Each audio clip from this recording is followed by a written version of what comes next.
Master minds commerce చదవాలనుకునే 10th inter విద్యార్థుల తొలి ఎంపిక.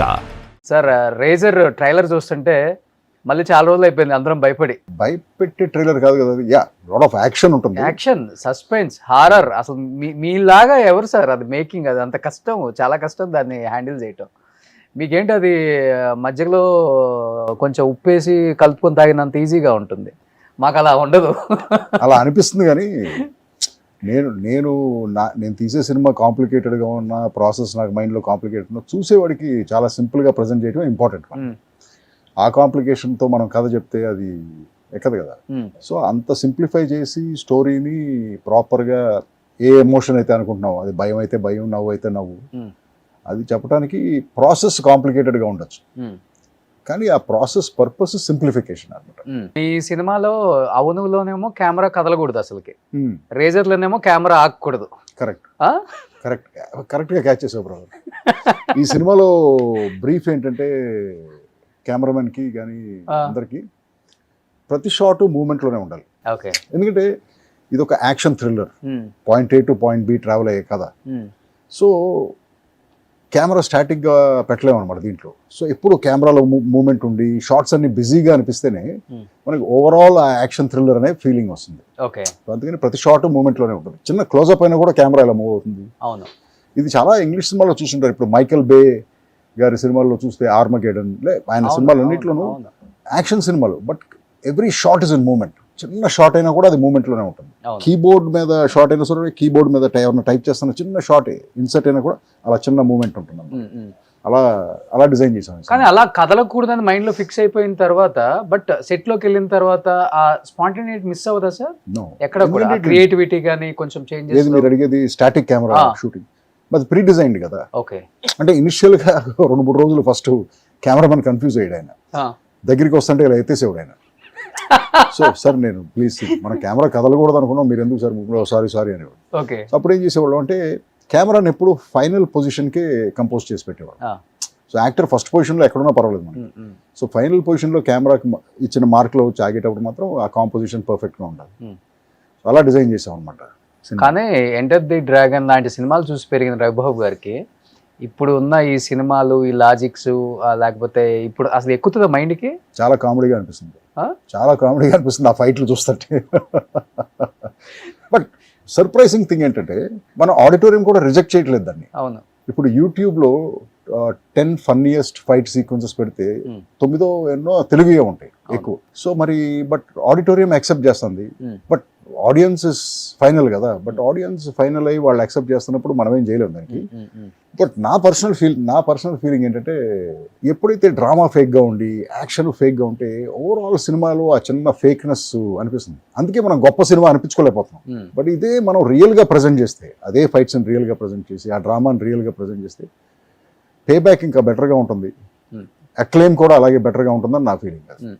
కానీ ఇప్పుడు మరి పాన్ ఇండియా, పాన్ వరల్డ్ అని డబ్బా కొట్టుకునే మన హీరోస్కి, డైరెక్టర్స్కి ఏం చెప్తారు మరి ఆ విషయంలో? హీరోస్, డైరెక్టర్స్ గురించి నేను కామెంట్ లేదు. బట్ పాన్ ఇండియా అనే మాట మీద I think it is stupid brother. ఏంటి పాన్ ఇండియా అంటే? నాకు అర్థం అవట్లేదు. పాన్ ఇండియా అంటే ఏంటి అసలు? ఇండియా మొత్తం ఒకేసారి రిలీజ్ అయ్యే సినిమా అంతే. చాలా సినిమాలు రిలీజ్ అవుతున్నాయి తెలుగులో నుంచి. మన మన మన కలెక్షన్స్ నార్త్ ఇండియాలో చూస్తే నవ్వు వస్తుంది మనకి. మొన్న ఏదో పెద్ద సినిమా రిలీజ్ అయింది తెలుగులో, అది పాన్ ఇండియా అని చెప్పేసి రిలీజ్ అయిందా సార్? రీసెంట్గా అయింది. నార్త్ ఇండియా మొత్తం రిలీజ్ చేశారు. ఓవరాల్ నార్త్ ఇండియా కలెక్షన్ 2,800 రూపాయలు అంట. 2,800 రూపాయలు. సో అంటే ప్రతి సినిమాకి యూనివర్సల్ అప్పీల్ ఉండదు. అలాగని చెప్పి మనం ప్రతి సినిమాని పాన్ ఇండియా చేయకూడదు. బట్ అందరూ ఎందుకో ట్రై చేస్తున్నారు, మరి we leave it to them. కానీ ఇప్పుడు 2,000 కోట్లు, 2,300 కోట్లు, 1,800 కోట్లు, 1,600 కోట్లు అన్ని చెప్తున్నారు కదా. జిట్రు మాకు తెలియదు బ్రదర్. నాతో 2,300 కలెక్ట్ చేసిన pan India movie first time నేను కూడా వింటాను నిజంగా. I don't know brother. ఏదో అంటే ఇది ఎవరో అఫీషియల్గా వచ్చి చెప్పట్లేదు మనకి, ఆ ఇన్స్టాగ్రామ్ పోస్టుల్లో కనపడుతుంది మనకి అంతే. అఫీషియల్గా ఏ ప్రొడక్షన్ హౌస్ వచ్చి ప్రెస్ మీట్ పెట్టి మా సినిమా, ప్రొడ్యూసర్స్ అంతా ప్రెస్ మీట్ పెడుతున్నారు కదా సార్, ఇది 2,000 కోట్లు కలెక్ట్ చేసిందని చెప్తున్నారు కదా అఫీషియల్గా. Then it may be true. అంతే కదా, మరి ప్రొడ్యూసర్స్ చెప్పినప్పుడు అది ట్రూ అయి ఉండాలి కదా. కానీ మీకు తెలిసిన లాజిక్ బయట వాళ్ళకి తెలియదు కదా.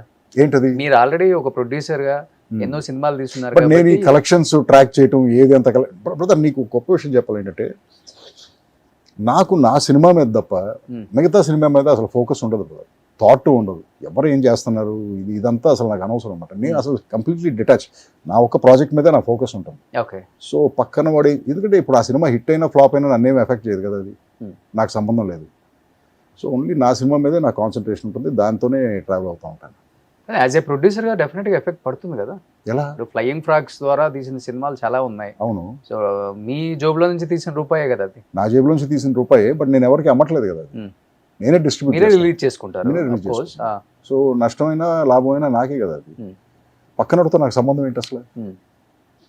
ఎగిరే కప్పలు అంతేనా? తెలుగులో ట్రాన్స్లేషన్ అదే. అంతే. యా, అది ఎలా వచ్చిందంటే, అది నేను అప్పుడు late 90s advertising company start చేస్తున్నాను, యాడ్ ఫిల్మ్స్ తీయడానికి. ఓకే. సో నేను అడ్వర్టైజింగ్ ఏజెన్సీస్ని కలుస్తున్నాను. సడన్గా ఒక ఫస్ట్ యాడ్ అవుట్ వచ్చింది చేయటానికి. ఇస్తే కోట్ అడిగారు, కొటేషన్, ట్రీట్మెంట్ ఓకే అన్నారు, కొటేషన్ అడిగారు. కొటేషన్ అడిగితే అప్పుడు రియలైజ్ అయినారే నా దగ్గర కంపెనీ కూడా లేదు, ఎలా కొటేషన్ ఇస్తానని చెప్పేసి. ఓకే. ఇప్పుడు కంపెనీ కావాలంటే కంపెనీకి ఒక పేరు పెట్టాలి కదా, ఓ బ్యాంక్ అకౌంట్ ఓపెన్ చేయాలి, ఇవన్నీ ఉంటాయి కదా. బట్ పేరే లేదు మన దగ్గర అని చెప్పేసి, అప్పుడు మా దగ్గర ఉన్న పేర్లన్నీ ఏంటంటే ఏదో ఒక పేరు, రోషన్ ప్రొడక్షన్స్, లేకపోతే సురేష్ కాదు, ఏదో మహేష్ ప్రొడక్షన్స్, రమేష్ ప్రొడక్ట్, ఇలా అన్నిటికీ ప్రొడక్షన్స్ అనే పేర్లే ఉండే, ఓకే. ఏ కంపెనీకి అయినా సరే. ఓకే. ఓకే. లేకపోతే ఆర్ట్స్ అని ఉండే, ఏదో ఇలా ఉండే పేర్లు. సో ఇలా వద్దు నాకు పేరు, నేను ఫస్ట్ టైం పేరు నా లెటర్ హెడ్లోనో విజిటింగ్ కార్డులోనో నా పేరు చూడగానే, ఫస్ట్ టైం చూడగానే గుర్తుండిపోవాలి అని చెప్పేసి ఓ రోజు ఆఫీస్లో కూర్చొని టీవీ చూస్తుంటే ఏదో నేషనల్ జియోగ్రఫిక్లో ఏదో ప్రోగ్రామ్ వస్తుంది, దాంట్లో కప్ప పిల్లలు ఉంటాయి, కప్ప పిల్లలు నీళ్ళల్లోకి ఎగిరి ఆకుల మీద ల్యాండ్ అవుతాయి. చూస్తే ఏదో flying tadpoles or flying out of water, ఇలాంటిది ఏదో అంటున్నాడు అక్కడ వాయిస్ ఓవర్లో. ఫ్లయింగ్ టాడ్పోల్స్ బాగాలేదు కదా, టాడ్పోల్ అంటే చిన్న కప్ప అనమాట. Okay. So house frogs, okay flying frogs, ఏదో చిన్న ఎఫ్ ప్రాస కూడా ఏదో ఉందని చెప్పేసి వెంటనే డిజైనర్కి ఫోన్ చేసి ఫ్లయింగ్ ఫ్రాగ్స్ మీద లెటర్ డిజైన్ పంపించబోయా నైట్, నాకు రేపు పొద్దున్నే కోట్ ఇవ్వాలని చెప్పేసి కోట్ ఇచ్చేసి ఆ లెటర్ తీసుకెళ్ళి బ్యాంక్ అకౌంట్ ఓపెన్ చేసి ఇంకా అలా స్టిక్ అయిపోయింది. సో ఎప్పుడైతే నేను ఫ్లయింగ్ ఫ్రాగ్స్ అనే కోర్టు పంపించానో వాళ్ళందరూ దాన్ని చూసి నవ్వుకుంటూ స్టార్ట్ చేశారు. ఓకే. సో నేను బాంబే కోర్టు పంపించిన, బెంగళూరు కోర్టు పంపించిన, ఇమ్మీడియట్గా రిజిస్టర్ అయిపోయింది ఫ్లయింగ్ ఫ్రాగ్స్ అనగానే పనాలవాడు ఓకే అనేది ఇమ్మీడియట్గా కనెక్టివిటీ వచ్చేసింది అనమాట, ఆ పేరులో ఉన్న ఫన్నీ ఫీల్తో. ఏంటంటే బహుశా ఏంటంటే ఆ టైంలో ఎక్కువ రామానాయుడు అండ్ ఏఎన్ఆర్, అన్నపూర్ణమ్మ, అంటే వాళ్ళ పేర్లు లేకపోతే వాళ్ళ పిల్లల పేర్లు ప్రొడక్షన్స్ ఇదే ఉండేది అనమాట. ఇది కొంచెం యూనిక్ గా ఉంది ఆ టైంలో అసలు. అందుకే ఆ యూనిక్నెస్ కోసమే. తర్వాత అదే యూనిక్నెస్ నేను పోస్టర్లో కూడా తీసుకొచ్చేవాడిని. ఎలా అంటే నేను సినిమా తీసిన తర్వాత నేను కారు వేసుకు వెళ్తున్నప్పుడు అప్పుడంతా గోడల మీద కదా పోస్టర్లు ఎత్తికిచ్చాను, లేకపోతే ఆ హోర్డింగ్లో ఉండేది అంతే. సో ఇన్ని పోస్టర్లు ఉన్నాయి, అసలు ఏ సినిమాకైనా వెళ్తాడు ఎవడన్నా, లేకపోతే కార్లో మనం వెళ్ళేటప్పుడు రిజిస్టర్ అవుతుంది కదా, అది ఒక 15 పోస్టర్లు ఉంటాయి, 15 సినిమాల పోస్టర్లు. ఈ పోస్టర్లు అన్నింటిలోకి నా పోస్టర్ సెపరేట్గా కనపడాలి, కళ్ళు ఫస్ట్ నా పోస్టర్ మీదకి వెళ్ళాలి. ఓకే. ఈ యాటిట్యూడ్తోనే పోస్టర్స్ డిజైన్ చేసేవాడు స్టార్టింగ్ సినిమా అంటే. అందుకే ఆ పోస్టర్స్ కూడా చాలా యూనిక్గా ఉండేవి అనమాట. ఓకే. ఓకే. సుమన్ టీవీలో మీ పర్సనల్ అండ్ బిజినెస్ ప్రమోషన్స్ కోసం కింది నెంబర్కి కాంటాక్ట్ చేయండి.